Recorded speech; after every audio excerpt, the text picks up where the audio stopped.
Je vais rater l'inauguration de la Tour Eiffel.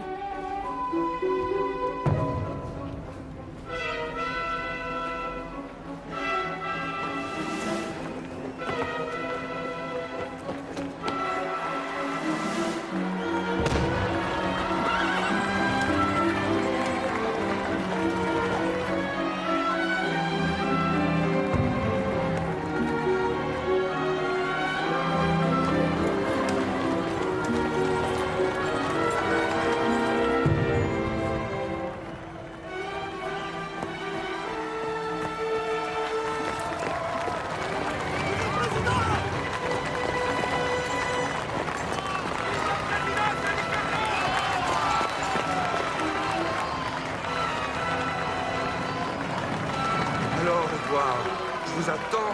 Je suis en retard, désolé.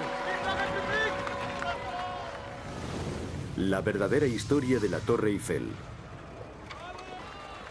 Hoy, lunes 6 de mayo de 1889, el presidente Sadi Carnot acaba de inaugurar la Exposición Universal. Saluda al gran ingeniero Gustave Eiffel, a quien le debemos la torre de 300 metros, atracción principal de la exposición. Este monumento único en el mundo celebra la vuelta de Francia al mundo de las grandes potencias.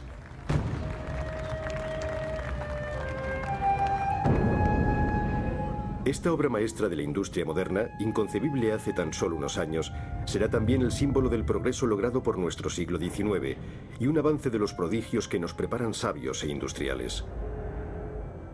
Con este edificio tan extraordinario hemos entrado directamente en el futuro. La torre del ingeniero Eiffel sobrepasa los límites de lo posible, de la imaginación, y marca realmente el día de una nueva era.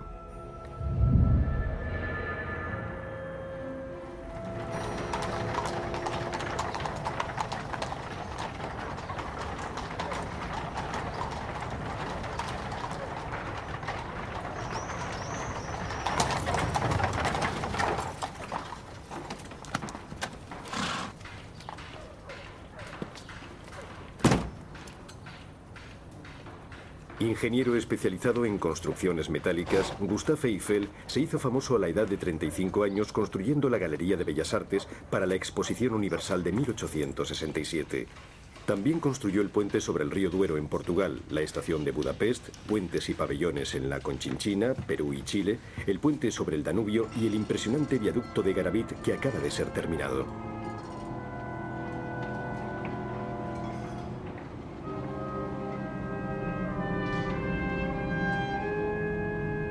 La excelencia de sus realizaciones le supuso pedidos de toda Europa. Las soberbias construcciones de hierro y cristal y las obras espectaculares que le debemos no han sido más que un mero preámbulo comparadas con el extraordinario monumento de 300 metros llamado a convertirse en casi más famoso que las pirámides de Egipto o la Gran Muralla China.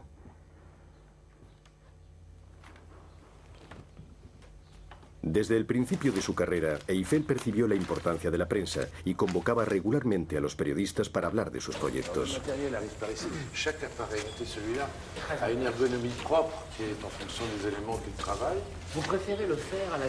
Sin embargo, el 26 de enero de 1884, el prestigio del célebre ingeniero sufre un gran revés, el hundimiento tras una tempestad de uno de sus viaductos a medio construir. Et s'il arrive que le pont s'écroule? Faites bien de me poser la question, parce que, vous savez, il y a un moment critique dans la réalisation d'un pont.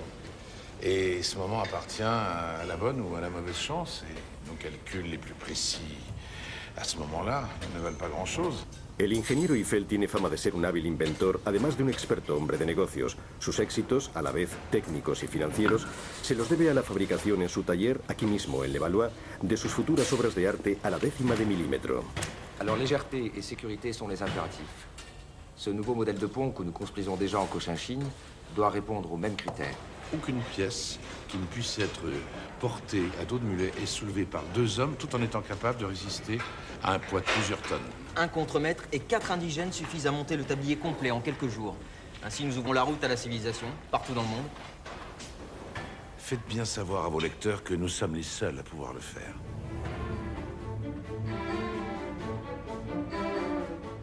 Todo está preparado. Todo ha sido prefabricado en el taller. Eiffel concibe hasta el más mínimo perno o remache. Luego basta con ceñirse al plan de montaje establecido por los 50 ingenieros, dibujantes y diseñadores que trabajan para él desde hace varios años en proyectos cada vez más ambiciosos. Bonjour, madame. Est-ce que vous accepteriez qu'on vous prenne en photo? Después de la humillante derrota infligida por los prusianos y la tragedia de la Comuna, los parisinos recuperan la alegría de vivir y su confianza en el futuro. Lleva al mundo una nueva generación. Voilà. Gardez bien l'objectif. Retenez bien votre souffle. Attention.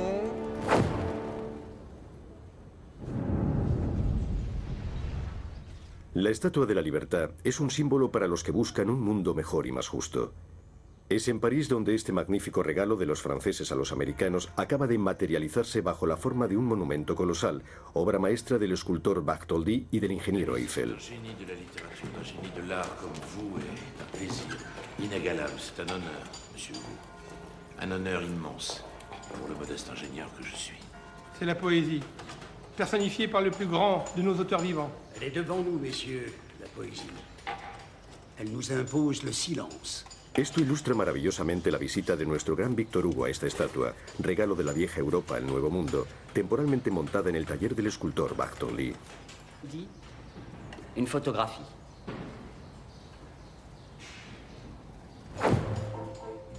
Bajo su cubierta de cobre verde grisáceo, este monumento extraordinario posee la sólida estructura de hierro concebida por Eiffel, que le hará resistir a las más grandes tormentas, así como a su propio peso. Sur ce même principe, nous construirons des immeubles d'habitation, des bâtiments d'usine, toutes sortes d'édifices, et leur hauteur ne connaîtra pas de limite.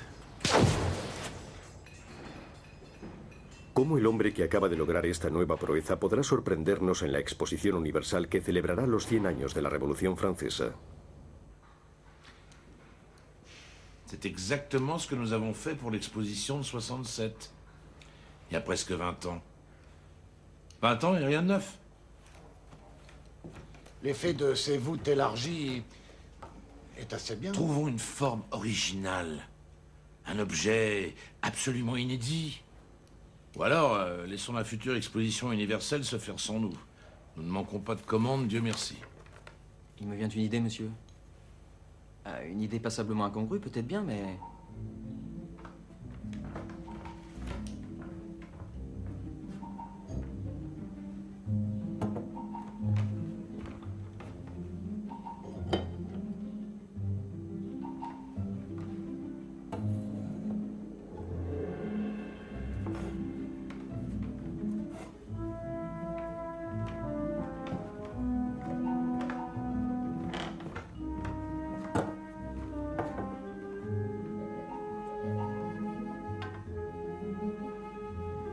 Voici cette fameuse tour de 300 mètres, dont on rêve depuis 50 ans, en Europe et en Amérique. Et nous pouvons même aller plus haut. Bah, il n'y a pas d'obstacle technique majeur. Contentez-vous de 300 mètres, mon petit coquelin. N'y passez pas trop de temps. 300 mètres de fer qui ne seront au mieux qu'une sorte d'attraction foraine. Si vous y tenez tellement, je vous avancerai le prix du papier. Et je vous ferai cadeau des crayons.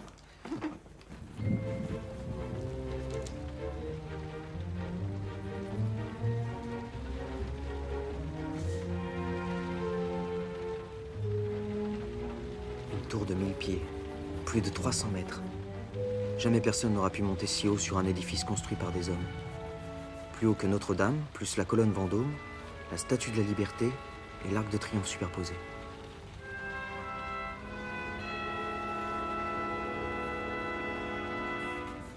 Eiffel llevaba varios años viudo y su hija Claire había asumido el papel de ama de casa.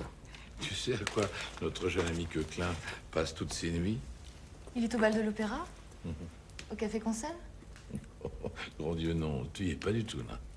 Moi, j'y suis. Tu lui fais creuser à main nue le tunnel de ton futur métro, mon cher père. Ah, si le pharaon voulait bien me prêter ses 100 000 esclaves, ça serait pas une si mauvaise idée, ça. Et après, le métro Eiffel. Une pyramide Eiffel. J'ai fait quelques calculs préliminaires. La tour aurait une masse de 7000 tonnes environ. Si on élargit suffisamment l'emprise, cela devrait représenter 3,5 kilos au centimètre carré, soit pas plus qu'une personne assise sur une chaise. Alors? T'y crois, toi aussi? Eh bien, Ce sont les autres qu'il faut convaincre. C'est logique, c'est simple. Impeccable, de bas en haut, mais... Votre avis, Sauvestre? Tous les Parisiens ne sont pas des mathématiciens. Hein. Ce n'est que mon modeste avis d'architecte. Une opinion d'artiste, mais il me semble qu'il manque un rien de souplesse et de fantaisie.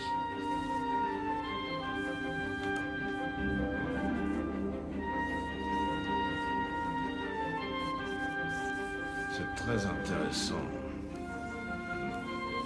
Je vois beaucoup de difficultés pour la réaliser. Continuez quand même. Mais ça sert à quoi? À part être un somptueux paratonnerre, Monsieur Coquelin. Ça ne sert à rien, ça ne sera là que pour exister. C'est surtout le vent qui va exister.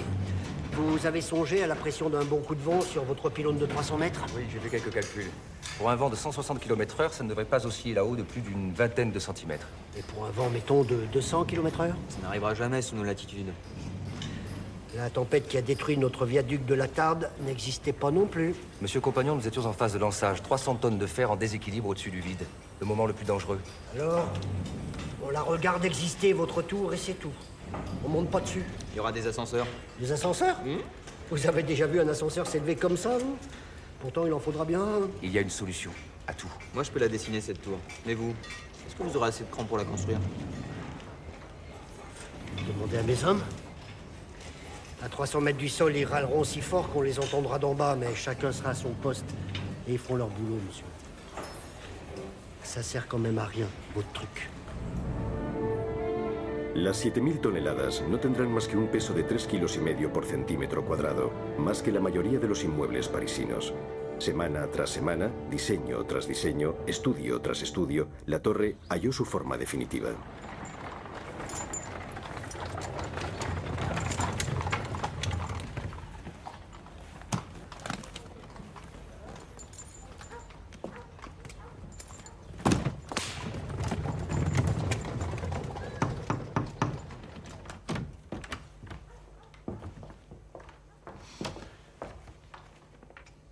Viens voir.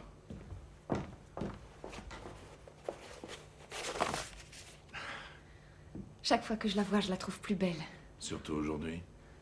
Il suffit d'un simple détail, tu vois, pour la rendre parfaite. Projet d'une tour de 300 mètres déposé le 12 décembre 1884 par messieurs Eiffel et Sauvestre. Sauvestre est là, oui. Il me faut la signature d'un architecte pour participer au concours de l'exposition.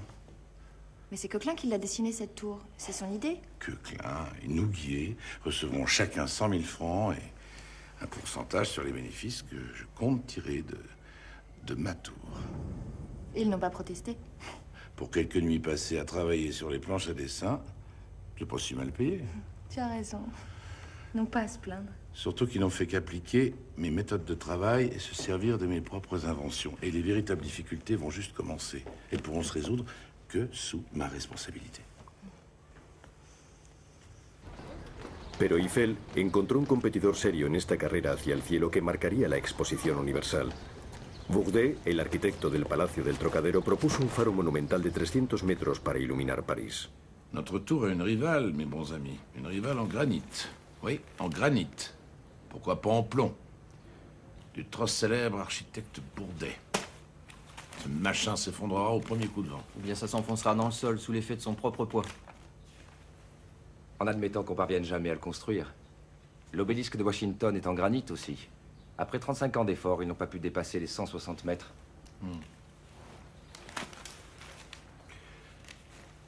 Comment peut-on accorder le moindre crédit au projet absurde et onéreux de ce charlatan? Nous vivons dans un étrange pays. Édition spéciale. Mi deber de periodista me obligaba a demostrar la superioridad del proyecto de Eiffel sobre el irrealizable de su rival. El director del periódico me llamó al día siguiente. Mais ça ne va pas du tout, mon vieux. Mais qu'est-ce que vous écrivez là? Regardez-moi ça. Un splendide exploit technique, la preuve de la Renaissance française. Et puis quoi encore? Pour cette vilaine ferraille de l'ingénieur Eiffel. Monsieur... Je vous paye pour exprimer les opinions du journal. Ce qui veut dire les miennes, pas les vôtres. Mais monsieur, pas plus tard qu'hier, vous pensiez du bien d'Eiffel? Mais Eiffel a sûrement du génie. Tant mieux pour lui. Bourdet est protégé en très haut lieu. Et ça vaut bien plus que tout le talent du monde. Si es construido, el foco siniestro y feo del ingeniero Eiffel destruirá los últimos oasis de verdor del centro de París. Para superar a Bourdet, Eiffel encontró una protección del gobierno, la de Édouard Locroix, ministro del Comercio y de la Industria. C'est exactement sous le centre de la future tour, monsieur le ministre. Vous aviez raison. Cet emplacement au cœur du champ de Mars, c'est parfait. Imaginez au-dessus de nous 300 mètres de fer, mélangés à la lumière et aux nuages. Ce sera bientôt chose faite, mon cher Eiffel.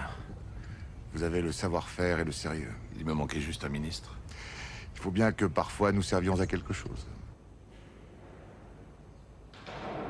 El reglamento del concurso para la construcción de una torre de 300 metros se publicó por fin. Se estipula que esta torre será metálica, lo que tiene como efecto excluir el magnífico edificio de granito del señor Bourdet. Vous êtes satisfait, monsieur Eiffel? Absolument. Le règlement de ce concours me convient parfaitement. Il est en effet sur mesure. Il ne sert qu'à éliminer votre seul concurrent sérieux, Bourdet. Sur mesure? En effet. Ça fait 2 ans que je travaille avec mon équipe. Dépôt de brevets, expérimentation, de nouvelles techniques. Non, ce que vous voulez, vous, c'est que le concours soit gagné par des gens qui font n'importe quoi. Et qui n'ont rien fait du tout. Los candidatos no tendrán más que 3 semanas para presentar sus proyectos.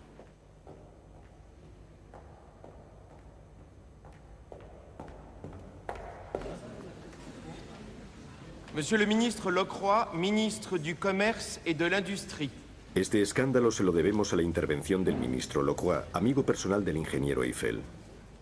Messieurs, j'ai l'honneur de vous annoncer les résultats du concours organisé pour la construction des bâtiments de la grande exposition universelle qui se tiendra entre mai et septembre 1889. Les 3 premiers prix de 4 000 francs chacun vont respectivement a... Este republicano radical que tuvo desde siempre simpatía por la Comuna y los socialistas revolucionarios utilizó todo su poder para favorecer este proyecto técnicamente vertiginoso. Et messieurs Gustave Eiffel et Stephen Sauvestre pour leur projet d'une tour métallique de 300 mètres. Otra vez el señor Eiffel ha recurrido a sus relaciones. No duda de su buena estrella y mucho menos de sus amistades en las altas esferas del poder. Cet appel d'offres n'était décidément qu'une farce destinée à masquer le gaspillage inouï de l'argent des contribuables.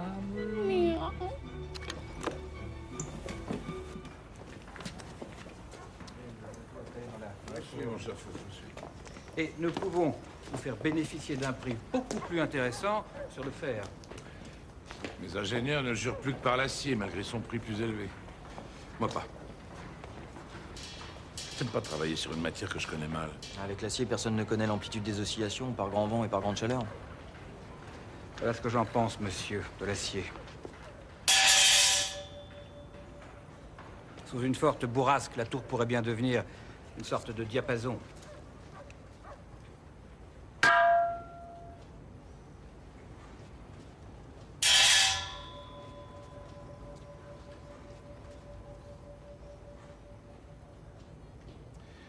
Pour une fois, je me fierai à mes oreilles plutôt qu'aux mathématiques. Nous la construirons en fer. Commencez par le carottage de votre distance réelle. Je suppose qu'on travaille de l'autre côté, pareil, tous les sommets. La primera etapa consiste en sondear el suelo para verificar la estabilidad del terreno.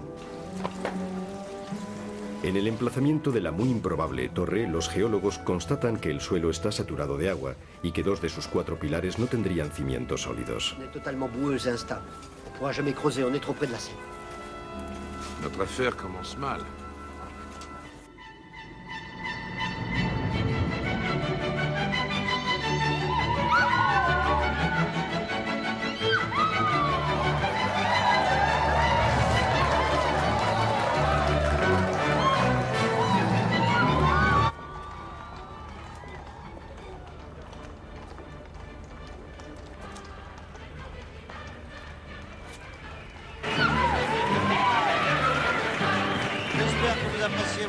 spectacle, la tour prend garde. Il n'a pas pris assez garde, justement. La tour ne se construira pas.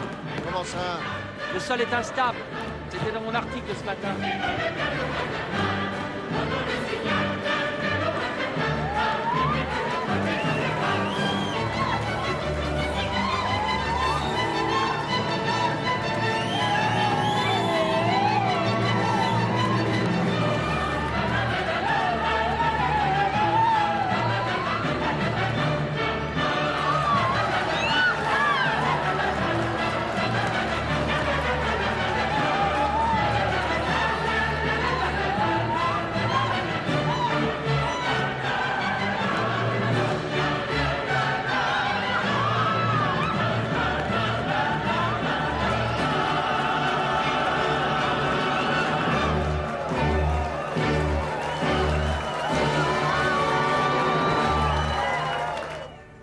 Recién comenzados, los trabajos de la torre son interrumpidos y el campo de Marte recupera su primera vocación, que es la de servir de campo de entrenamiento a los jinetes de la cercana escuela militar. Pero Eiffel no ha dicho su última palabra. Decide utilizar un procedimiento de cajas metálicas con aire inyectado a presión de 15 metros por 6 para acabar en un terreno inundado a 8 metros de profundidad. Inquietos, los miembros del gobierno ven confirmados sus temores de que Eiffel no se atendrá a los plazos ni al presupuesto acordado. Non, je ne lui parlerai pas. Votre protégé a entrepris de gaspiller l'argent public. Il y trouvera son avantage personnel, j'en doute pas, mais il pourrait bien vous coûter votre ministère. Monsieur le Président, puis-je au moins vous le présenter? Je ne veux avoir aucun rapport avec lui, même de courtoisie.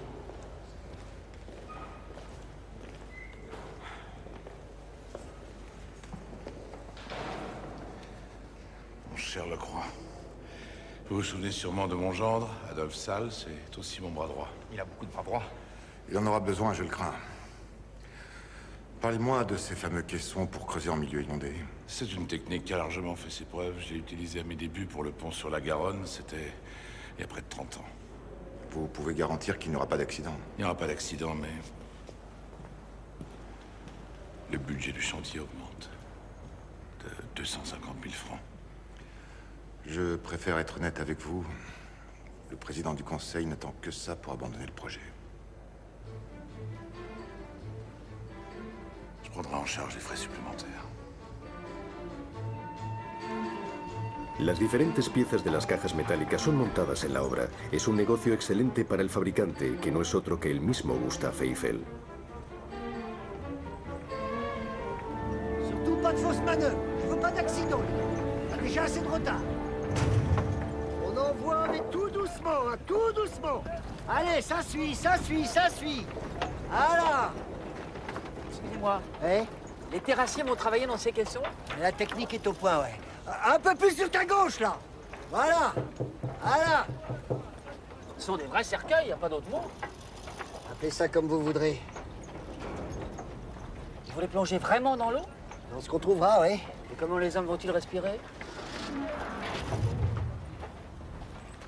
On leur enverra de l'air par des pompes. Tout simplement. C'est parfaitement incompréhensible. Allez donc. Je veux vous montrer une chose, avant que vous n'écriviez encore des horreurs sur moi. Ah, et quoi donc, monsieur Eiffel? Un verre, mon ami. Un verre à boire. Un banal verre à boire.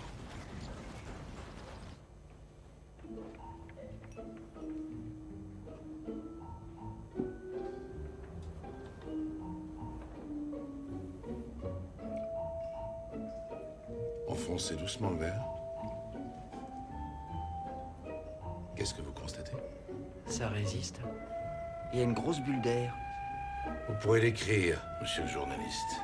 Les hommes travailleront dans une bulle d'air. Ils auront largement de quoi respirer.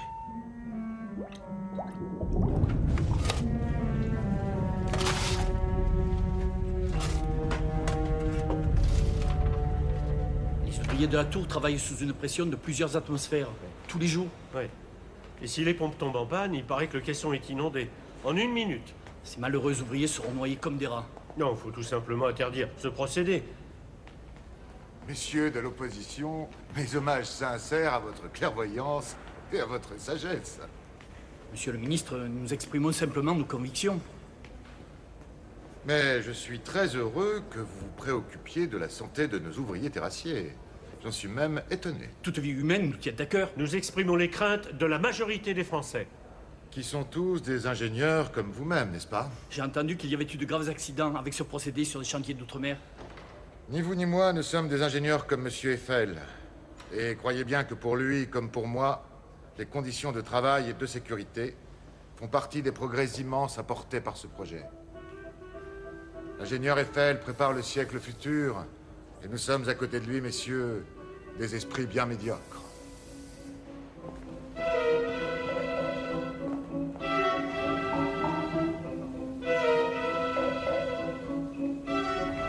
Quedan hombres de honor, a pesar de lo que digan, entre las personas que nos gobiernan. Seguro que el ministro Locroix es uno de ellos.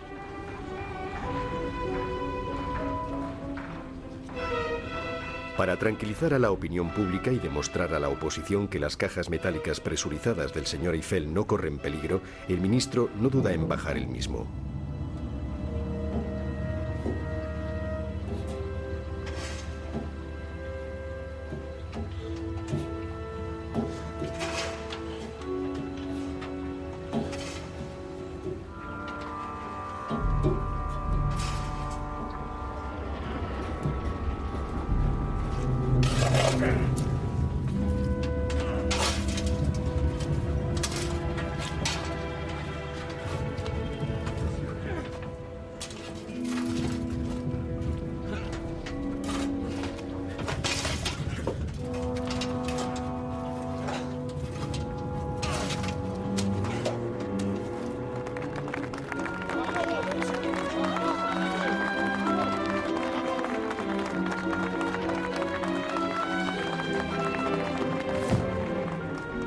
La intervención espectacular y valiente del ministro salvará una vez más la torre y permitirá a Eiffel continuar con los trabajos.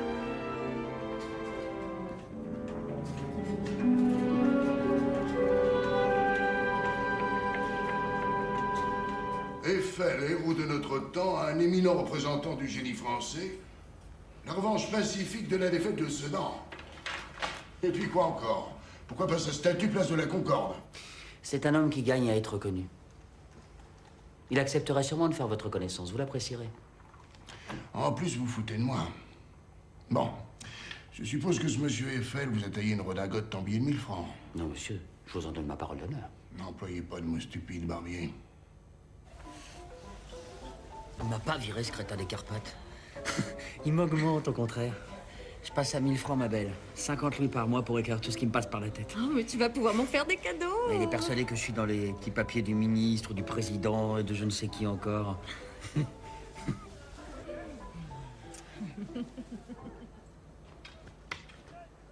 125 metros separan cada pie de la torre. Los cimientos de los pies sur y este están enterrados en terreno seco y sólido, lejos del Sena y de las infiltraciones de agua.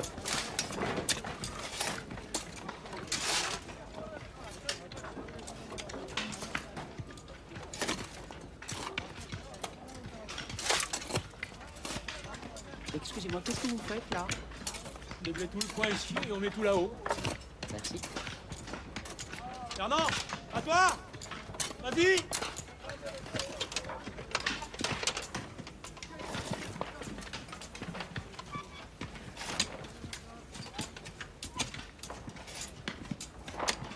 Cuatro inmensas losas de mampostería de piedra se colocan para recibir los primeros elementos de la estructura metálica de cada pie.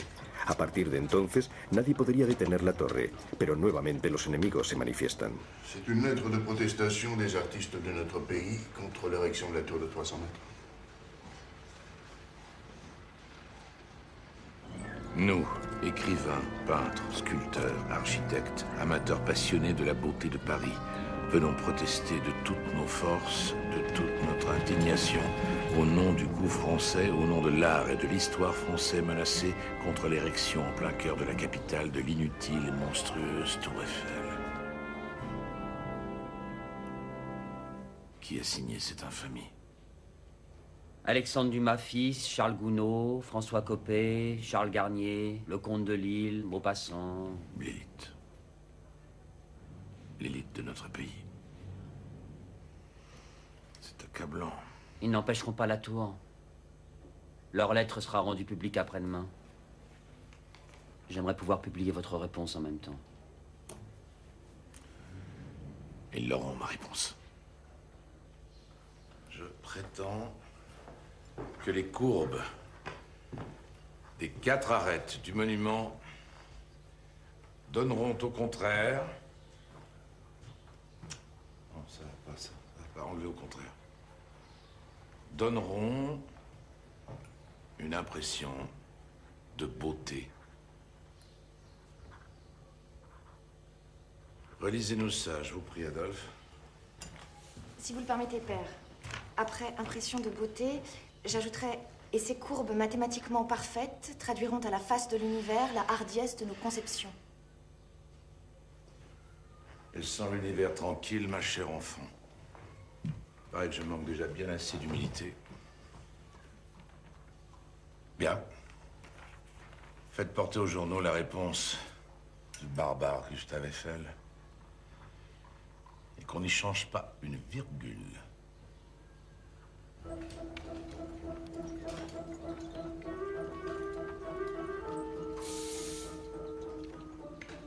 Un año después de los primeros sondeos del terreno y 4 meses después de los primeros golpes de pala, la primera fase está terminada. Se han extraído 39.000 metros cúbicos de tierra y de piedra. Los 4 zócalos están en su sitio y dispuestos a recibir la delicada estructura de hierro que constituirá la torre. Los cavadores dejarán ahora paso a los casi 200 remachadores que vienen de toda Francia. Estos obreros cualificados serán pagados por encima del salario habitual, siempre que se plieguen a las condiciones particulares de la obra y a los plazos de construcción. Bien lu le règlement du nouveau chantier, t'as tout compris? Oui, monsieur Compagnon. Signe. Duval, Valentin et Maximilien. Il y a plus d'1 million de rivets à poser là-haut. Ça te fait pas peur? Non, monsieur. Et 18 000 poutres à monter. Et comme ça. T'as intérêt à rester en bonne santé. Pour ça, monsieur, pas de problème. Je suis déjà solide comme un pont. Comme ton père, hein? Il me connaît depuis que j'avais ton âge. Une vraie tête brûlée. Il a même failli finir au bagne. Drôle d'époque, ouais. On s'égorgeait entre Français sous le regard amusé des Prussiens. Paris était en flammes. C'était ça, la commune. Rien d'autre qu'un foutu gâchis. Valentin Duval, après l'armistice, a rejoint les rangs des insurgés. La commune révolutionnaire de Paris. Avant qu'elle soit impitoyablement matée.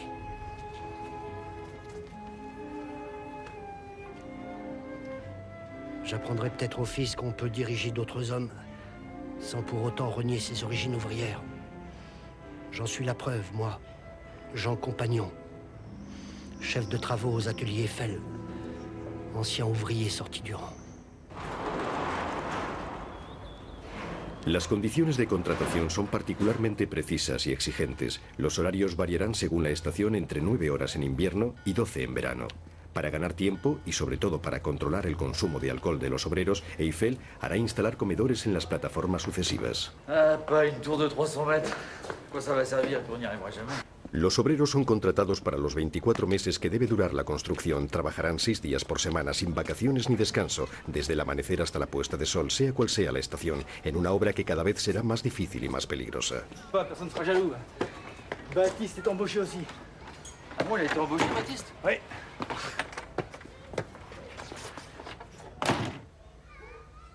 Tu verras la tour d'ici, maman. Allez, viens manger. Oui. On va faire pousser la plante. En l'arrosant de notre sueur. Il n'a pas commencé qu'il se plaint déjà. Et construisez la tour de Monsieur Eiffel. Même si elle sert à rien, au moins, je vous verrai rentrer le soir. Monsieur les terrassiers, on bouge plus. Merci. Allez, tirez-vous les bouseux. La sommes réservée. Tu pourras toujours faire le ramoneur dans ta cheminée à 300 mètres, mon petit. Ton cul, il sera jamais bien loin de mon pied, va.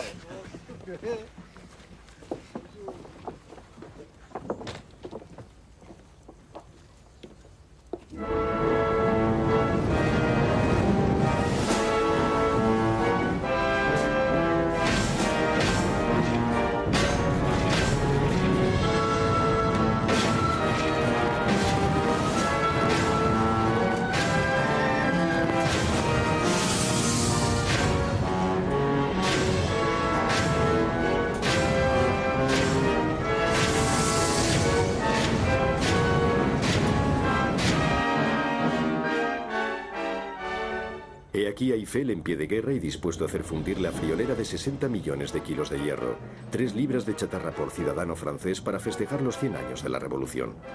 Las vigas saldrán del horno de Pompey, al este de Francia, y serán transportadas por tren hasta los talleres de Eiffel, donde se les dará forma, se perforarán y se cortarán antes de ser entregadas en la obra de la torre.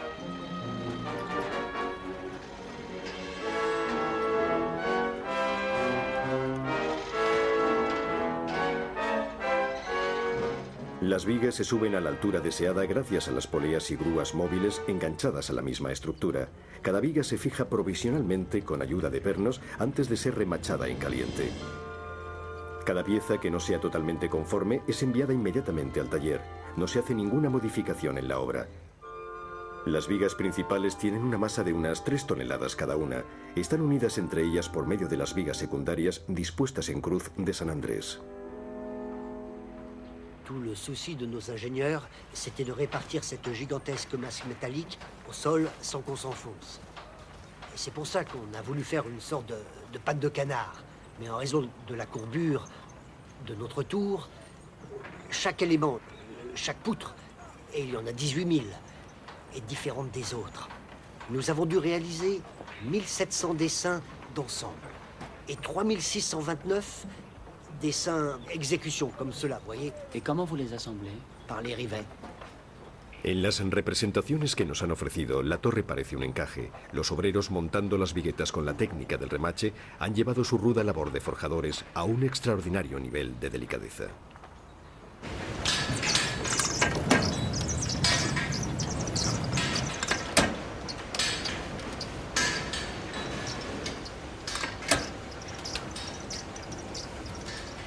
El colosal edificio estará formado por el montaje de 18.038 piezas, calculada cada una con una precisión del orden de 1/10 de milímetro. 2,5 millones de remates, de los que la mitad colocada en el taller hará mantener la totalidad.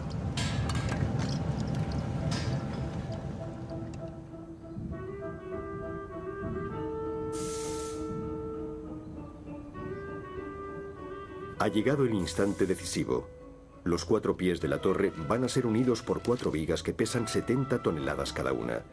Estas mantendrán la primera plataforma asegurando la cohesión y la solidez de todo el edificio. Nous avons résolu les 2 grandes difficultés de ce chantier. Creuser des fondations dans un marécage et maintenant poser les poutres du premier étage. Bastide, libère-le un peu! Vincent!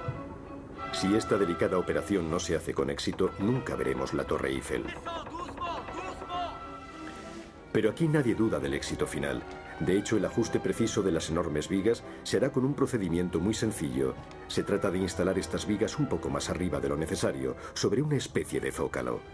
En realidad, una simple caja llena de arena que hará caer lentamente, bajando la viga que reposa sobre ella hasta que se alcance el nivel necesario, hasta la 1/10 de milímetro.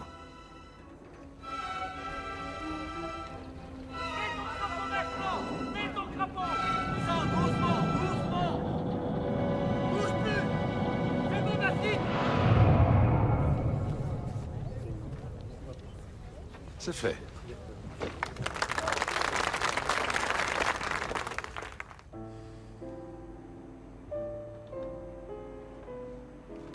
J'aurais tout calculé sur la résistance de la tour au vent. Cet ennemi rusé, imprévisible, pervers et toujours d'une violence sauvage. Mais les calculs ne servent à rien quand il s'agit des ouvriers qui travaillent là-haut, à la merci d'une brusque rafale. Qu'ils tombent de 30 mètres ou de 250, le résultat sera le même.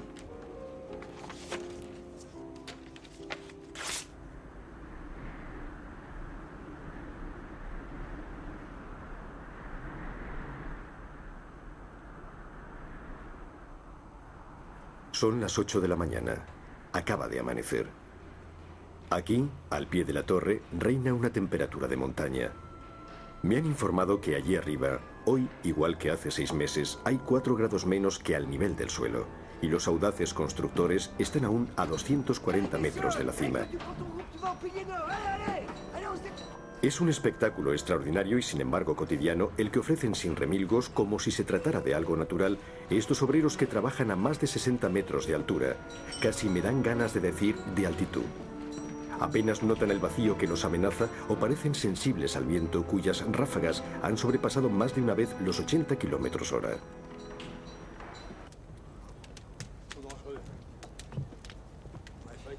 Oh, messieurs!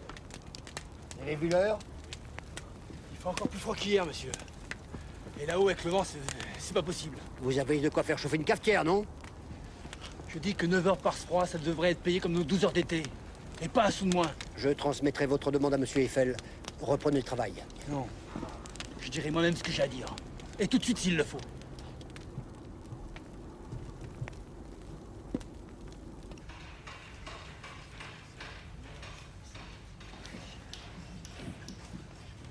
C'est un socialiste. Adepte des idées d'un certain Karl Marx. Ouais, pour le reste? Oh, excellent élément. Travailleur, sobre, courageux. Ce sont les mêmes individualités qui construisent la société qui souvent rêvent de la détruire. Est-ce que vous comprenez une contradiction pareille?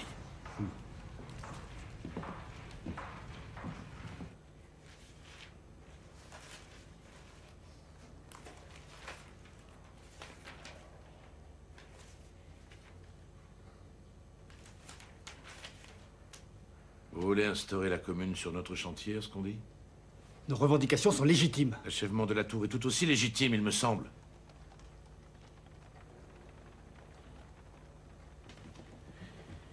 Mais, voyez, monsieur le communard, il n'y a pas de canon ici.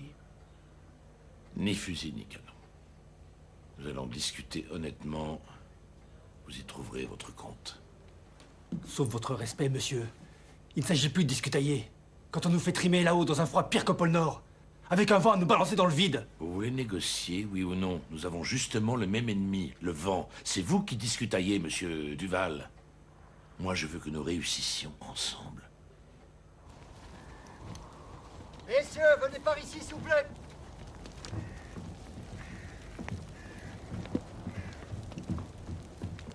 Bon. Les 4 heures perdues seront payées. On manquerait plus que ça, ouais. Augmentation comprise entre 5 et 20 centimes de l'heure selon le poste occupé. On ne demande pas la charité, compagnon, hein. Une misère, ouais. Et gratification immédiate de 100 francs pour tout le monde. Ça, on va en parler entre nous, hein, les gars. Ceux qui ne s'estiment pas satisfaits peuvent demander leur compte immédiatement. Vous avez 5 minutes pour décider. Valentin, elle est loin, la commune, hein. Allez, on reprend les outils et on remonte.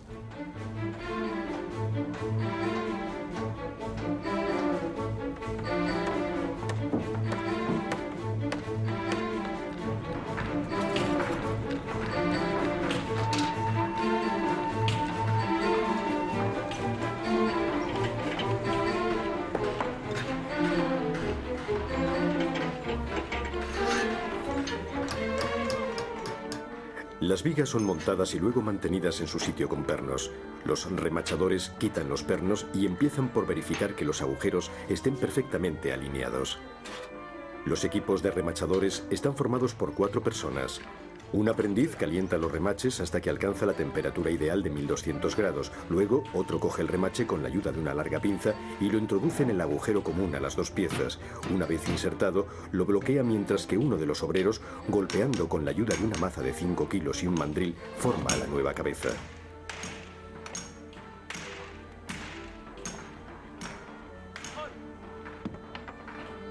Al enfriarse el metal se contrae y fija los 2 elementos con una fuerza de 3 toneladas.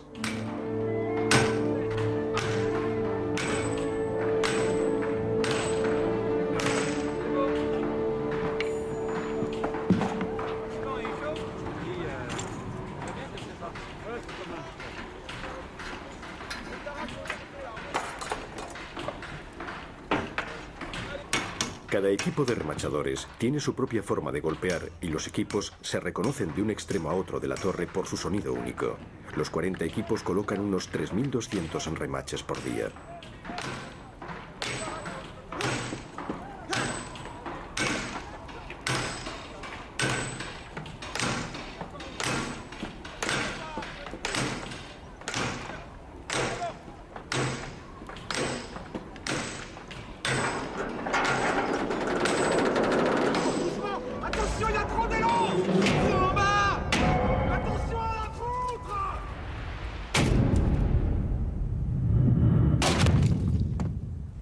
Hasta ahora no ha tenido que lamentarse ningún accidente grave. Sin embargo, no escasean los peligros.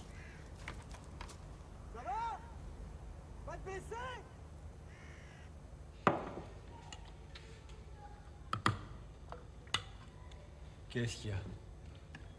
Rien. Catherine. À chaque fois que je regarde par la fenêtre, j'ai peur. On n'en est même pas la moitié. Et si vous tombez?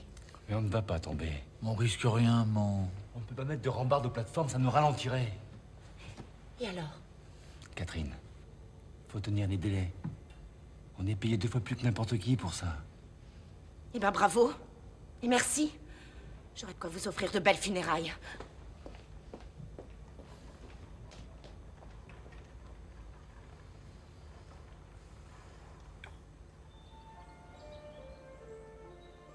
Ahora una escalera lleva al primer piso e Eiffel y sus ingenieros y algunos amigos proceden a la inauguración privada de la plataforma.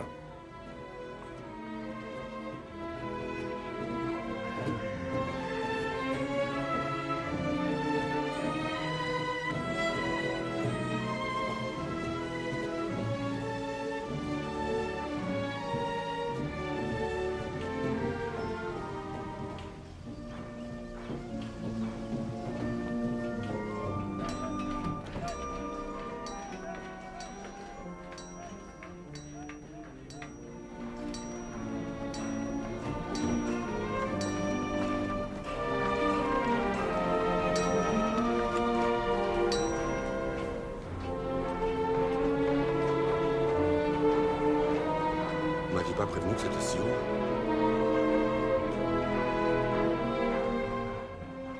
Mientras que hombres y mujeres admiran la vista espectacular a 57 metros de altura por encima de sus cabezas, los obreros siguen trabajando. Rápidamente, todo París intenta conseguir el privilegio de visitar esta primera plataforma y, mejor aún, ser fotografiado al lado del gran ingeniero Gustave Eiffel.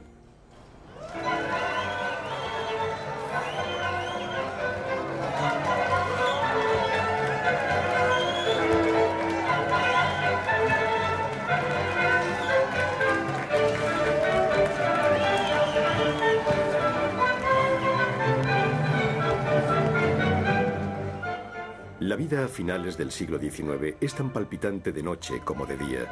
Vivimos decididamente una Belle Époque. París es la capital mundial del placer y su humilde servidor no falla, noche tras noche, en ser testigo privilegiado de estas exploraciones.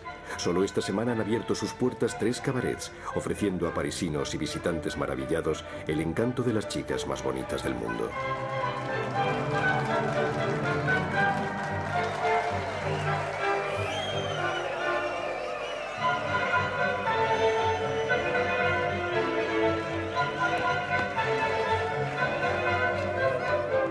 El tiempo pasa rápido entre los torbellinos de seda y satén. Así se acerca el verano y las noches son cada vez más cortas. Hoy, viernes 13 de julio, Eiffel nos invita a la inauguración de la segunda plataforma a 110 metros de altura.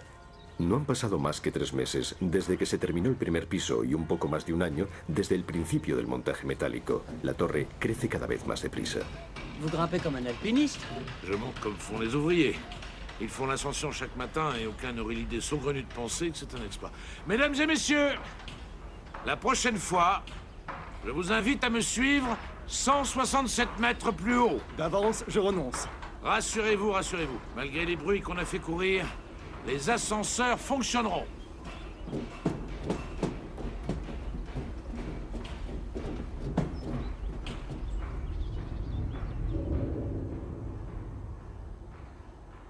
Eiffel organiza un suntuoso banquete después del cual todo París puede admirar fuegos artificiales tirados desde el segundo piso.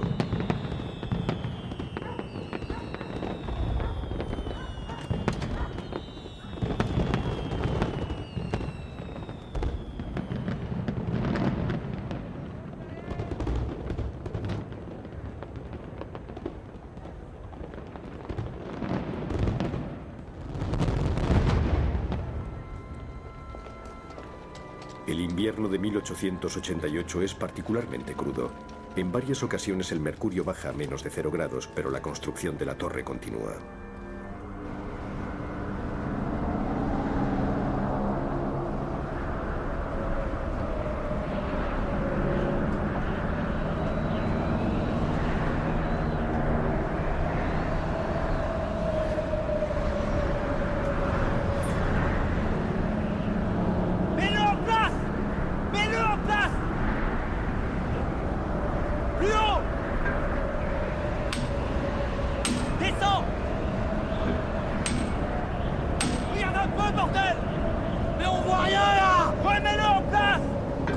Cuando el viento es demasiado fuerte, el remachado se para. En la torre los obreros emplean este tiempo para efectuar el mantenimiento de seguridad. Verifican en las vigas perfiladas que las líneas de fuerza se descarguen adecuadamente y deben enderezar ciertas vigas que se han deformado a causa de una avería o accidente. On arrête pour aujourd'hui, c'est trop dangereux. On redescend. Gare, remerque là.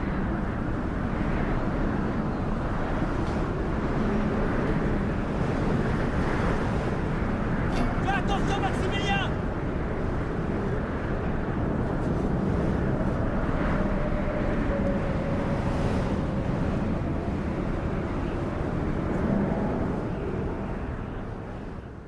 Les gars, on travaille de plus en plus haut. Mais les salaires, eux, ils restent en bas. On aura des pâquerettes. Ouais, c'est vrai, ça. Et il fait moins 30 degrés là-haut. On se fait rôtir ou geler en attendant de s'écraser en bas. Alors qu'est-ce qu'on fait, les gars? On arrête.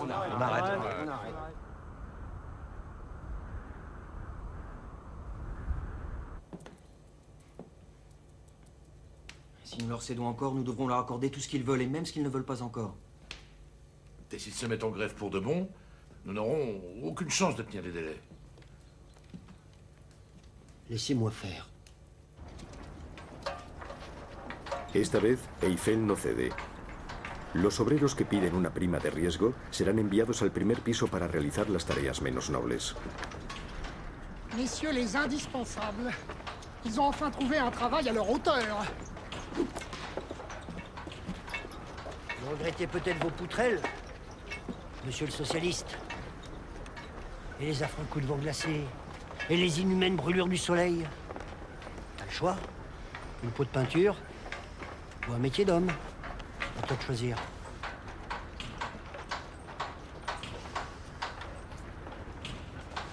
J'espérais au moins ça d'un ancien de la commune.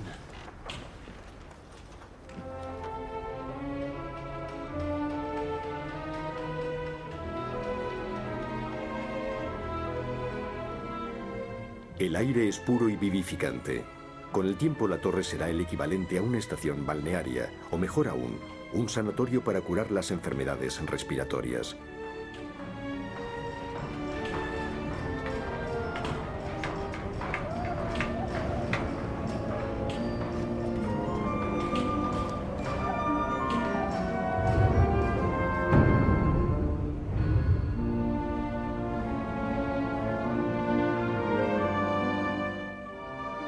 A mi fotógrafo y a mí nos han dado la tarea de conservar la huella para las generaciones futuras de este gran momento de la epopeya humana.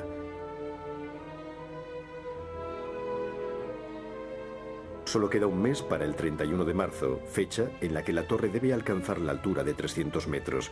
Los obreros no están muy lejos de eso. Hoy, más de 200 hombres trabajan incluso los domingos y la torre se eleva 1 metro por día. Los otros equipos, pintores, albañiles y fontaneros que instalan los conductos de gas para la iluminación, siguen a los remachadores. No ha habido ningún accidente mortal en los 26 meses que dura la construcción.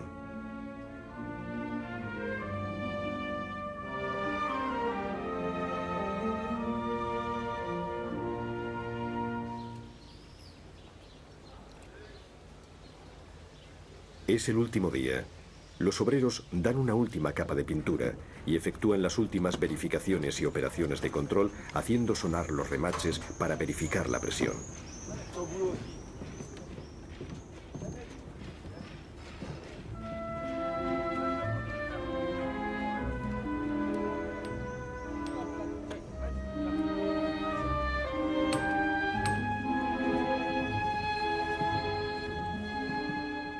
Después de 26 meses de trabajo duro pero apasionante, los obreros bajan de la Torre Eiffel por última vez, no sin cierta emoción.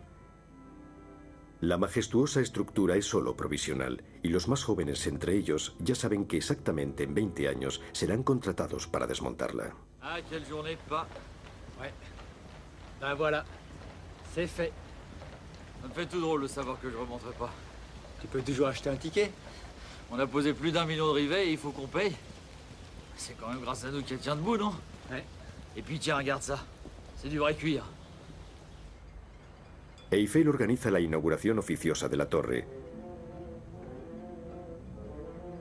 Dificultades técnicas imprevistas retrasan la puesta en funcionamiento de los ascensores y se ignora si estarán listos para el día de la inauguración por el presidente de la República, Sadi Carnot. Encore 1500 marches. Cuando lleguemos a la última plataforma, a 267 metros del suelo, habremos subido más de 1700 escalones.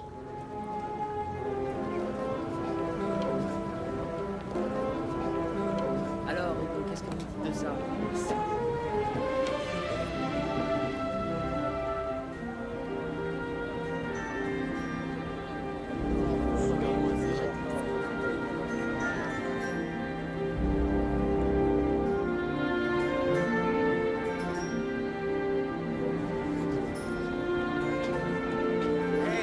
Regardez, voilà Eiffel.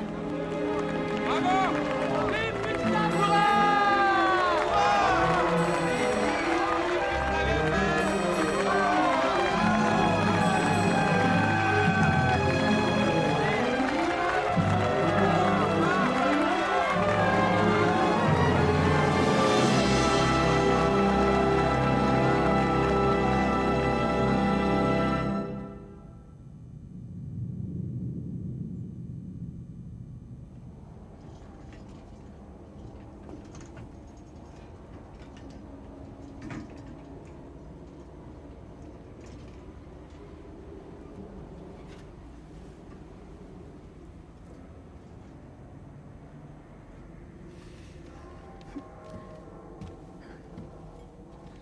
À mon père, le plus grand ingénieur de notre temps.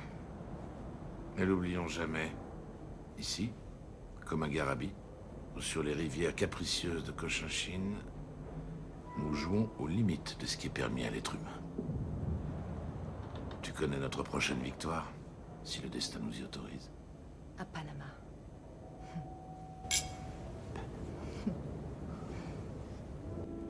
Después de 8 años, la obra del Canal de Panamá, bajo la dirección de Ferdinand de Lesseps, encuentra dificultades insuperables. Ya se han gastado centenares de millones. Centenares de hombres han sido víctimas de accidentes o de la fiebre amarilla, y sin embargo, el canal sigue sin estar terminado. Solo hay un hombre que quizás sería capaz de salvar a Francia de un fracaso desastroso, Gustave Eiffel. Monsieur de Lesseps a enfin accepté votre idée d'un canal à écluse. Il n'aura mis que 8 ans à se rendre à l'évidence. Et en attendant, combien de centaines de millions de francs dépensés en pure perte? Sur le versant atlantique, la première écluse se situera au kilomètre 22,7, ainsi que vous l'aviez préconisé. Elle aura une chute de 8 mètres. Le bief du partage des eaux sera ainsi de 38 mètres au-dessus du niveau de la mer. Ce sont vos propres conclusions, monsieur. Mon idée est évidemment la seule viable si de Lesseps veut achever son canal de Panama.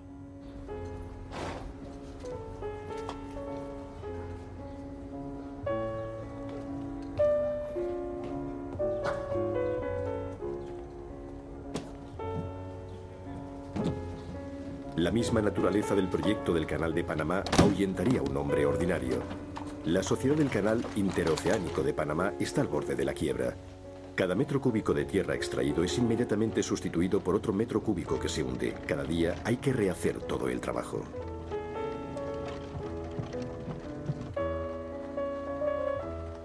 Mais pourquoi se lancer dans une aventure aussi risquée? Je suis le seul dans le monde à pouvoir construire des écluses de 11 mètres de chute. Pardonnez-moi de me répéter, père. Mais les risques financiers? C'est une affaire de 120 millions, presque 20 fois le prix de ma tour. Je serai le premier dans le monde entier. On ne dit pas que du bien des gens à qui vous avez affaire. Surtout du baron de Reynac. Et de moi, ma chère enfant, on ne dit que du mal. Nous vivons dans un pays où on vous offre un ennemi juré pour chaque louis d'or que vous pouvez mettre dans votre poche. La dépense ne devrait pas dépasser les 400 millions d'augmentation de capital. C'est une somme impressionnante. À titre de comparaison, ma tour n'aura coûté que 7 millions. Ne craignez rien, mon cher. Ma banque vous couvre bien au-delà des sommes que vous engagerez. Et vous, monsieur Reynac, vous commencez par percevoir une commission de 2 millions? C'est l'usage. Les actionnaires échappent à la ruine grâce à ton père. Tout le monde applaudit. Il sauve le canal. Mon père ferait n'importe quelle folie pour prouver qu'il a raison. Ne t'inquiète pas. Il calcule tout au millimètre, au centime près. Oui, mais là, des centaines de millions sont en jeu. Peut-être des milliards. Ton père est le plus honnête des hommes. Il ne risque rien. Pero olvidemos las preocupaciones y aprovechemos esta extraordinaria exposición universal que lleva a París la tierra entera y convierte a nuestra bella capital en el centro del mundo. Aquí se han reunido pacíficamente las razas, las lenguas, las religiones del mundo entero. Para esta exposición, cuyo éxito es celebrado universalmente, el país de los derechos humanos reúne a todas las naciones, realizando aquí mismo la libertad, la igualdad y la fraternidad. Allez, maman, t'es sûr que tu veux pas monter? Maximilien, fais pas monter une femme enceinte à 300 mètres de haut, allons. Et puis le médecin m'a dit de faire attention. De toute manière, tu as le temps. Ils vont pas la démonter la semaine prochaine. La torre es, en sentido real y figurado, el alma de la exposición universal. Los visitantes no paran de subir sus peldaños. La exposición universal atraerá a visitantes exóticos como el Shah de Persia, que no se atrevió a aventurarse a lo alto de la torre y prefirió enviar en su lugar a un oficial de su corte. El más desafortunado entre estos turistas fue el emperador Pedro II de Brasil, hombre culto, francófilo, curioso de todo, que a pesar de su edad cruzó el océano para ver la exposición. Fue un error, pues mientras él admiraba la torre y las demás atracciones, el ejército brasileño se apresuró a destituir al infortunado soberano. Después de 2 meses de puesta a punto laboriosa e incierta, los ascensores funcionan por fin. Hombres y mujeres se precipitan para subir a la cima del monumento más alto del mundo, asistir a un espectáculo en el teatro del primer piso o almorzar en uno de los restaurantes elevados, mientras que el cañón que marca cada hora resuena en todo París.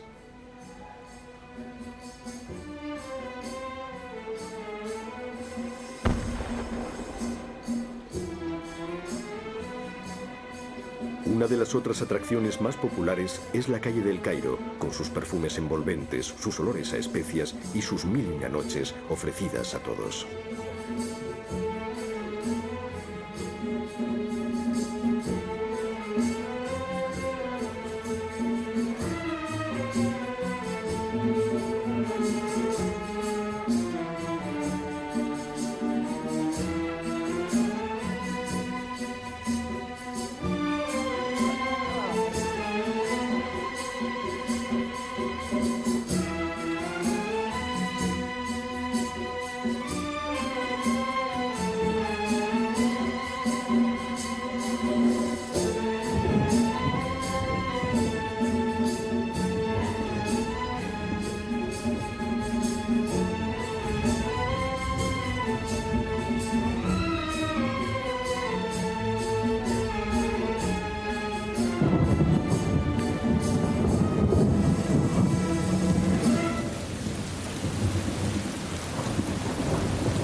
El 9 de agosto, en plena tarde, un rayo cae sobre la torre. El pararrayos ha sufrido daños, pero no se lamenta ninguna víctima ni ninguna pérdida material importante. Contrariamente a las previsiones de los pesimistas, los peces del Sena no han sido electrocutados por el cable que va del pararrayos a tierra.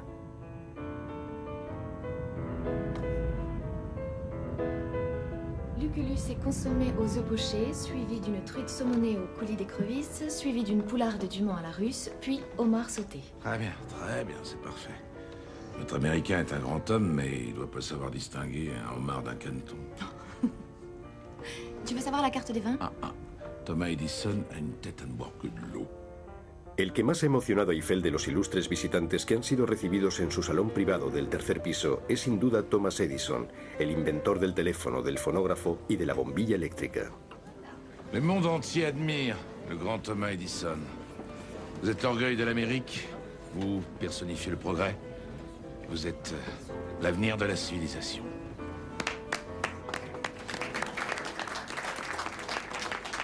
Vous me feriez un immense plaisir si vous nous donniez vos impressions par ici.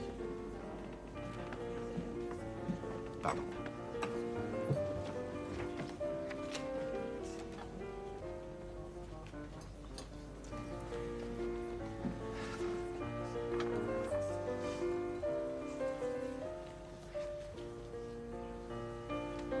Top of the Eiffel Tower, September 10th, 1889. To Mr. Eiffel?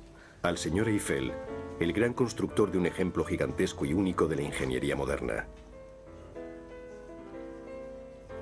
De parte de alguien que tiene el mayor respeto por todos los ingenieros, incluido el gran ingeniero. Ingénieur, le bon Dieu. Vraiment, vous nous faites un immense honneur, monsieur Edison. À moi-même et à mon pays tout entier.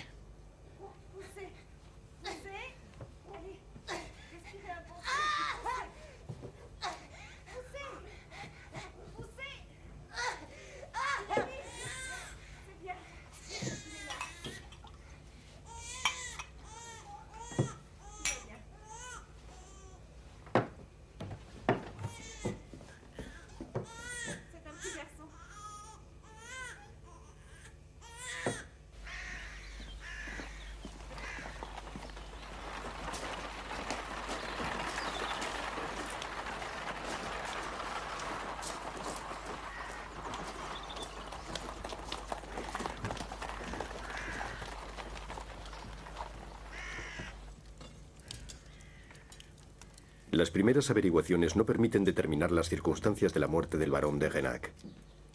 El sentido común lleva a creer que el barón ha puesto fin a sus días, pero algunos hablan de un asesinato vinculado evidentemente al asunto de Panamá.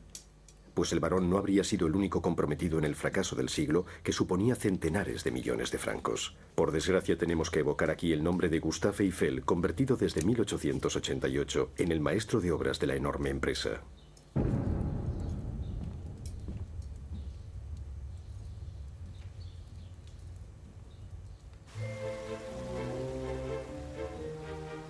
La Torre Eiffel parece burlarse de los parisinos que han perdido sus ahorros invirtiéndolos en el Canal de Panamá. Miles de pequeños accionistas, seguros por la presencia de Gustave Eiffel, se encuentran hoy en la calle. Es el escándalo más grave de la reciente república.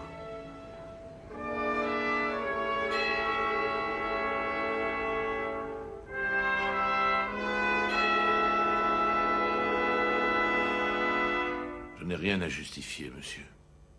L'instruction prouvera que toutes les opérations sont honnêtes et parfaitement régulières. Je vous rappelle que des milliers d'actionnaires sont aujourd'hui sur le pavé, réduits à la soupe populaire, et que d'autres ayant tout perdu se sont suicidés. El 10 de enero de 1893, Ferdinand de Lesseps y Gustave Eiffel comparecen ante el Tribunal de Apelación.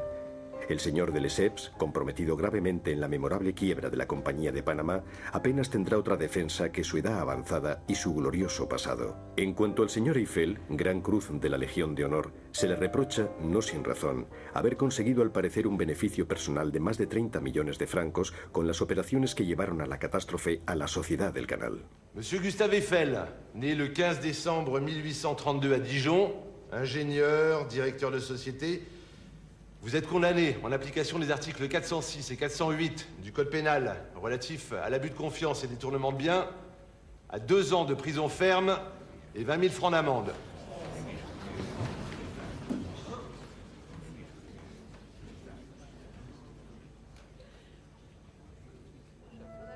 Habiendo apelado el veredicto que le condenó a prisión, Eiffel queda libre.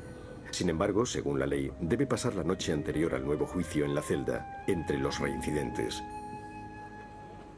El hombre que había hecho todo por su país conoce la vergüenza y la humillación pública. El 15 de junio de 1893, el Tribunal de Casación anula el juicio del Tribunal de Apelación por vicio de forma. Eiffel no es encarcelado, pero no ha sido rehabilitado. Al día siguiente tengo la sorpresa de recibir su invitación con el compromiso de responder a todas mis preguntas sin eludir ninguna. Pauvre monsieur Barbier, cette fois-ci, vous n'avez pas grand-chose d'extraordinaire à écrire. Hormis moi, Gustave Eiffel. Desde hacía años este hombre le hacía leer toda la prensa a su hija Claire. Se preocupaba enormemente por los juicios que emitían de él y le mortificaban profundamente. Vous avez entendu? Pour Dijon? Non. C'est la ville natale de mon père. Je sais. Ils viennent de débaptiser le quai Eiffel. Pourtant, vous avez donné une grosse somme d'argent pour indemniser les actionnaires de Panama. Plus de 10 millions. Plus que le prix de cette tour. abandonné une grosse part de mes avoirs dans ma propre entreprise. On parle de lui retirer sa Légion d'honneur. C'est un véritable lynchage. Non, c'est pas à cause de la catastrophe de Panama que je me suis fait détester. C'est le succès. Nuestra conversación duró más de una hora. Yo tenía la sensación de recibir el testamento del gran Gustave Eiffel, el hombre de la torre más alta del mundo, el hombre de los múltiples trabajos, el Hércules, el hombre que hacía danzar toneladas de hierro y bailar los millones. En efecto, este hombre acababa de morir. Pero de las cenizas de este héroe, he visto surgir a un nuevo personaje, más humilde, es cierto, más discreto, pero totalmente admirable. El monstruo de la industria había cumplido su tiempo dejando paso al sabio, al experimentador, al hombre de reflexión y de recogimiento.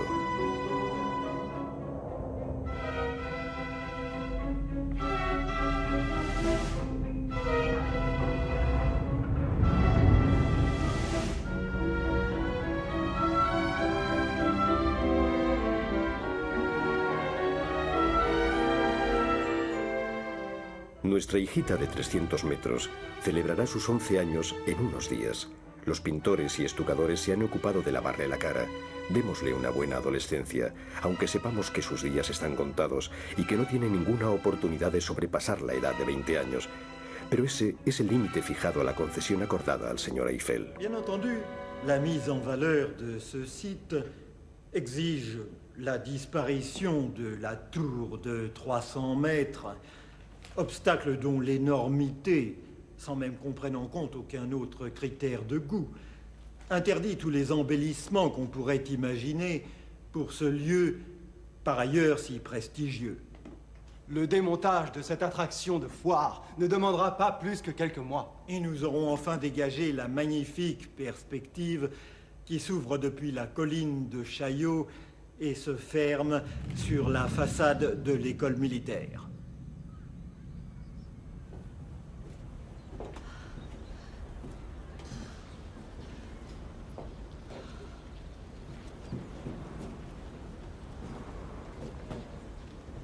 Ça va.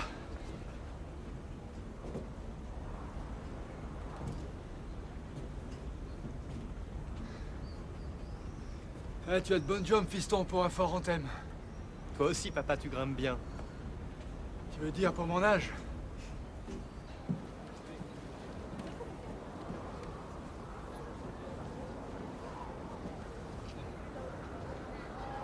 Dire qu'ils vont la démolir. Tout ce travail pour rien. Elle ne sert à rien.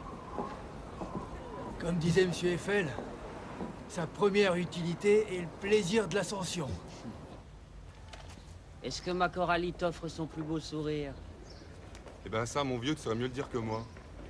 Nous faisons une photo historique, mon cher. Dans un an, ce gros machin de fer derrière nous aura complètement disparu.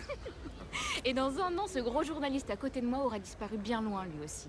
Ils ne vont tout de même pas démonter la tour sous prétexte d'embellir le champ de Mars. Il en est question. Le comité technique de la préfecture va rendre sa décision dans moins de 15 jours. On reproche à la tour d'être complètement inutile.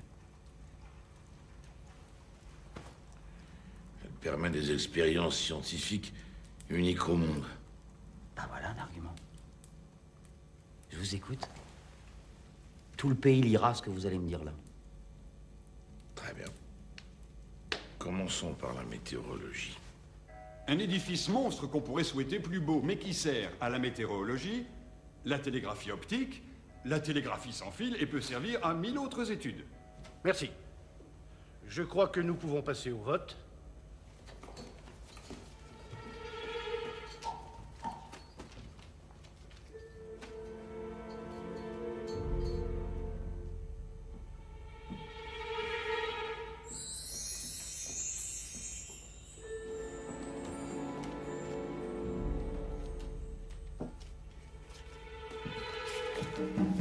Tiens.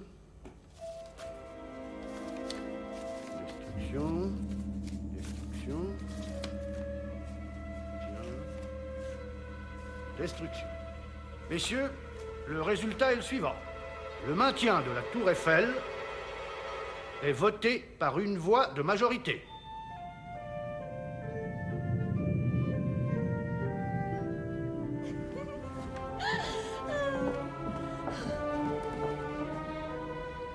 service.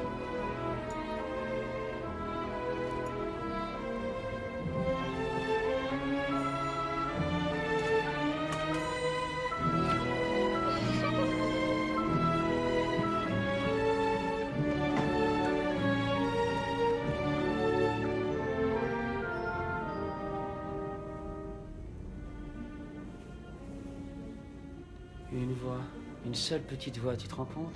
On s'en fiche un peu, non? Sans cette voix, la tour était bel et bien déboulonnée.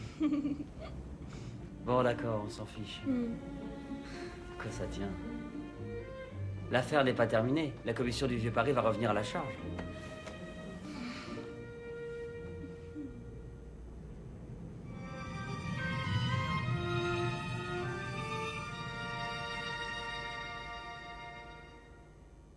Plus l'antenne est longue, plus nous pouvons améliorer la portée de l'émission et de la réception.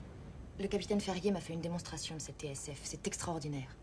On peut parler à des centaines de kilomètres sans être relié par un fil. Et la nuit, le signal va 2 fois plus loin. Si nous disposions d'une antenne géante sur la tour, nous pourrions encore doubler la distance. Mais vous êtes ici chez vous, mon capitaine. La tour accueille toutes les expériences scientifiques. Oui, il me faut encore convaincre mes supérieurs de l'importance de la TSF. Bien, faites-leur savoir que je prends en charge les premiers frais. Il ne s'agit pas seulement de sauver la tour. La télégraphie sans fil a une importance stratégique. En effet. Avant 50 ans, l'antenne de la tour pourrait émettre aussi des paroles. Et pourquoi pas des images. Avant 50 ans, vous dites? Eh bien, je prends en charge tous vos frais d'installation.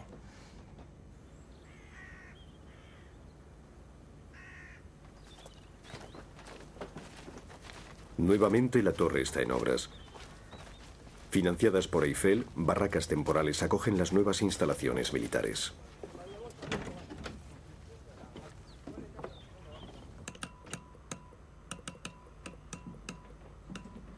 Un poste de télégraphie sans fil se compose de 2 parties distinctes. Il y a l'antenne qui expédie les ondes ou les arrête au vol. Et les appareils qui les créent ou les enregistrent en cas de besoin. Nous avons mis au point un émetteur très puissant, mais qui produit pas mal de bruit, en effet. Un bruit de fin du monde. J'aimerais pas habiter dans le quartier. D'autant plus que nous émettons de préférence la nuit. La portée des émissions est doublée quand le jour tombe, n'est-ce pas, capitaine? Oui, nous avons fait des progrès énormes, en développant simplement les principes de Marconi et de Ducretet. Mais ces espèces de sabbats nocturnes, vous ne craignez pas qu'on vous accuse de sorcellerie? C'est déjà fait. 4 años después, la presencia militar pasó a ser definitiva. El ejército tendió entre la cima de la torre y los árboles del campo de Marte 6 cables de acero de 425 metros cada uno, prácticamente invisibles desde el suelo, creando así una antena de 2,5 kilómetros de longitud.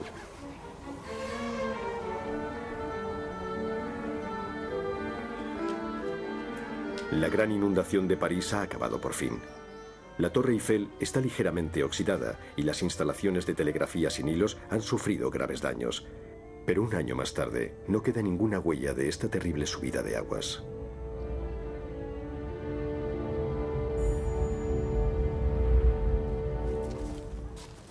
Las 3 y luego 5 horribles casetas que acogían hacía tiempo a la emisora más potente del mundo han dejado paso a una instalación de aspecto menos feo. Enterrada bajo el campo de Marte, la emisora es ahora invisible. Pero el verdadero interés de la emisora de telegrafía sin hilos es que prolongará la vida de la torre, dándole por fin la utilidad que le faltaba. On maintenant communiquer chaque nuit avec la Russie. Donc, vous avez résolu le problème des parasites atmosphériques. En effet, en portant la fréquence à 1000 périodes secondes, nous ne les entendons plus. Venez. Voici le cœur de la station. La partie souterraine, secrète. Il y a quelque chose d'encore plus secret, ceci. Le premier émetteur conçu spécialement pour être embarqué à bord d'un aéroplane. C'est un grand honneur pour moi, monsieur. Mon frère et mon père ont eu la chance, il y a 25 ans, de travailler à l'édification de la tour. Comment s'appelait-il? Valentin et Maximilien Duval, monsieur. Mais vous ne devez pas vous en souvenir, c'étaient de simples ouvriers. Valentin Duval. Ah, que si. On a fait voir votre père. Rude bonhomme. Bienvenue à la tour, jeune homme. Et le sous-lieutenant Duval commence les essais demain, à Issy-les-Moulineaux. Merci, mon capitaine.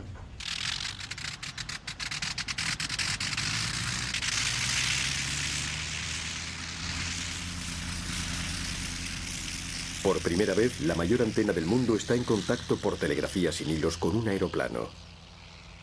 En menos de 2 años, las enormes emisoras habían sido reducidas hasta caber en un avión.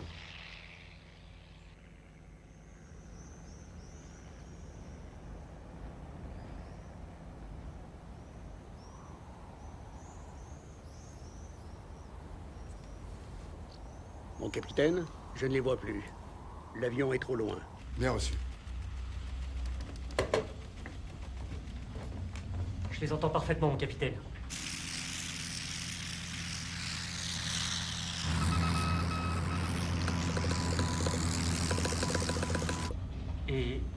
Et demande l'autorisation d'aller plus loin. Autorisation accordée. Autorisation accordée! On peut aller plus loin! D'accord!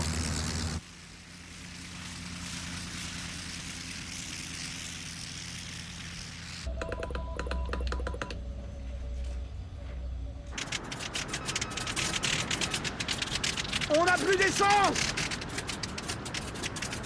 Faut atterrir en vitesse!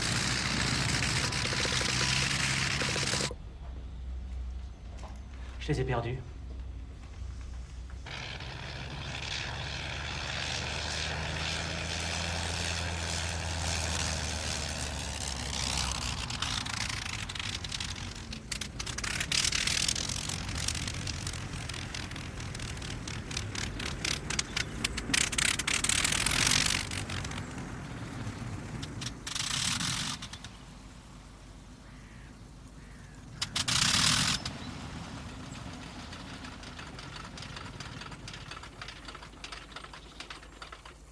Monsieur, on est où ici? Ça s'appelle comment? Margny, monsieur. Margny quoi? Margny où? Près de Compiègne. Près de Compiègne? Près de Compiègne. On est près de Compiègne, vieux. À 60 km de la Tour Eiffel. Je les recevais impeccablement.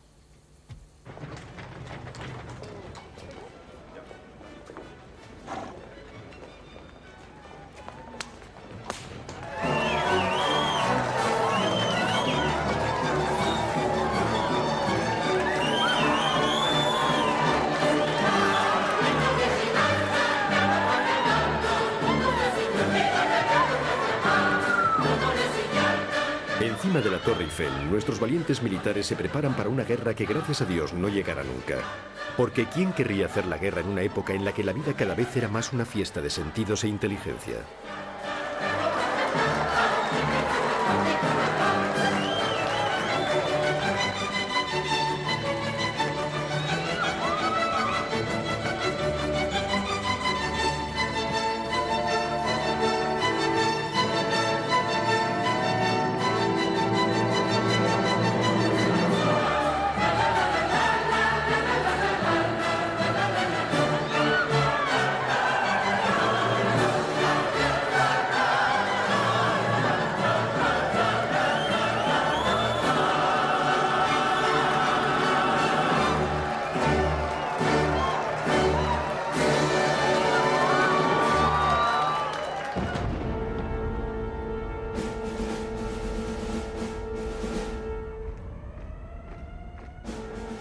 Alemania concentra sus tropas en las fronteras de Francia. Se decreta movilización general. Antoine Dufoin. C'est bon. Ton nom? J.R. Minet. C'est bon. Ton nom? Duval, Maximilien. 2e classe. Ton nom? Ton nom?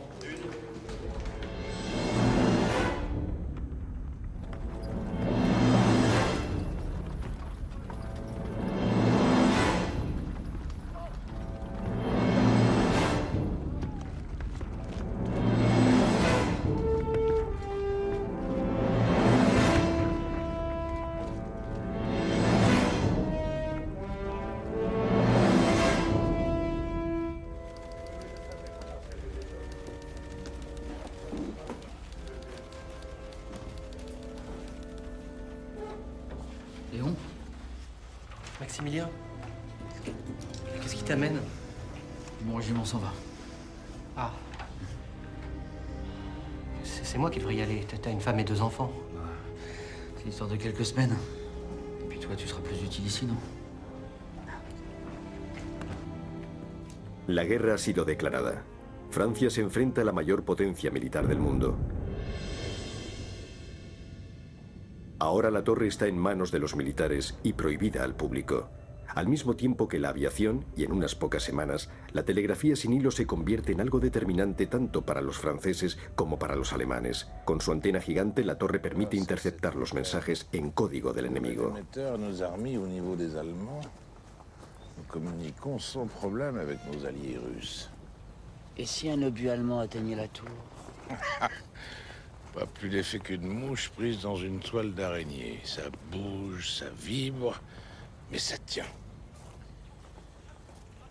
La meilleure des fortifications, c'est le vide. La tour est blindée. Blindée par l'air.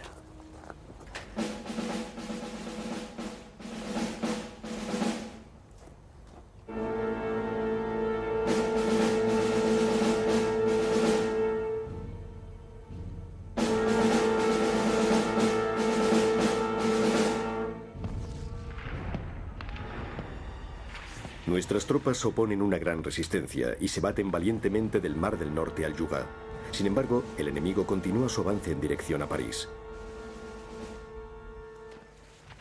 Estamos al borde de la catástrofe. El avance de las tropas alemanas es de una potencia asombrosa y el ejército francés se ve obligado a retirarse hasta las inmediaciones de París.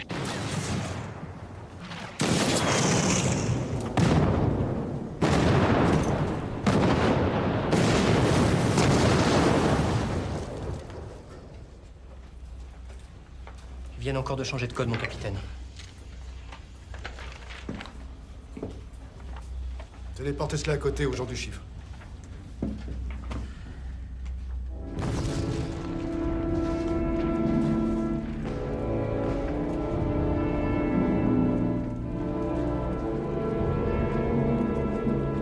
C'est à croire que nous n'avons plus d'armée.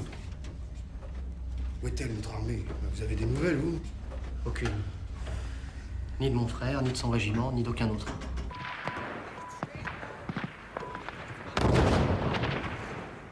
El ejército alemán decide atacar a las fuerzas francesas por el sur atravesando el Magne. Seguros de su victoria, los alemanes no toman la precaución de descodificar los mensajes. Salaud. Ils se mettent en clair maintenant, ils se foutent de nous.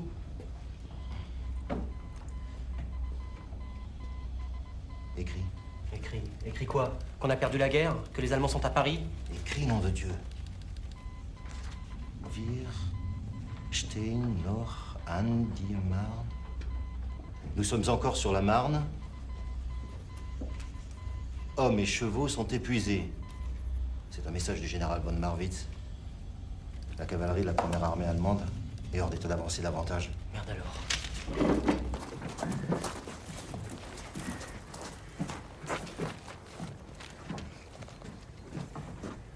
Qui a décrypté ce message, lieutenant? C'était en clair, mon capitaine. J'avertis l'état-major. Ou bien le message est un faux pour nous piéger, ou bien c'est nous qui les tenons. Las preciosas informaciones recogidas gracias a la antena de la torre se confirman pronto. El general Gallieni toma la decisión de mandar hombres a la guarnición de París. Pretende sacar provecho de algunas horas durante las cuales el ejército alemán es vulnerable. Requisa los taxis de París y transporta en una noche a los 6.000 soldados que solos cambiarán el curso de la guerra.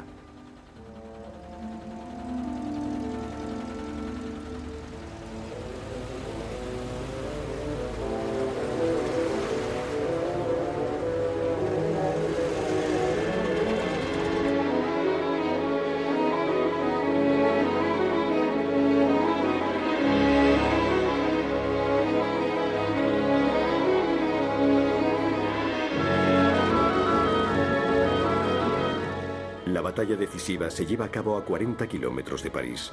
La estrategia de Gallieni es contraria a todas las reglas del arte militar y sorprende totalmente al ejército alemán, que es atacado de improviso.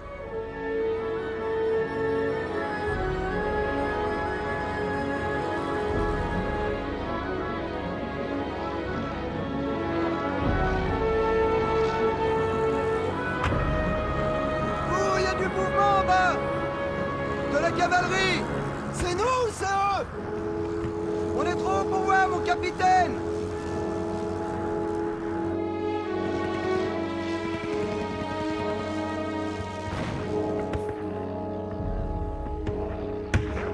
El 7 de septiembre, los aviones de reconocimiento sobre el frente lo confirman.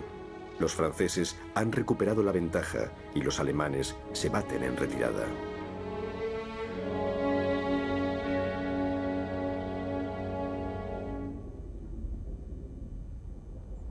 Ya conocen el resto de la historia. Desde 1914 han ocurrido muchas cosas. La Torre Eiffel se salvó gracias a la batalla del Marne, como el resto de Francia. Después de eso, nunca jamás se ha pensado en desmontarla. Eiffel resistió hasta el 23. Y la torre... La torre...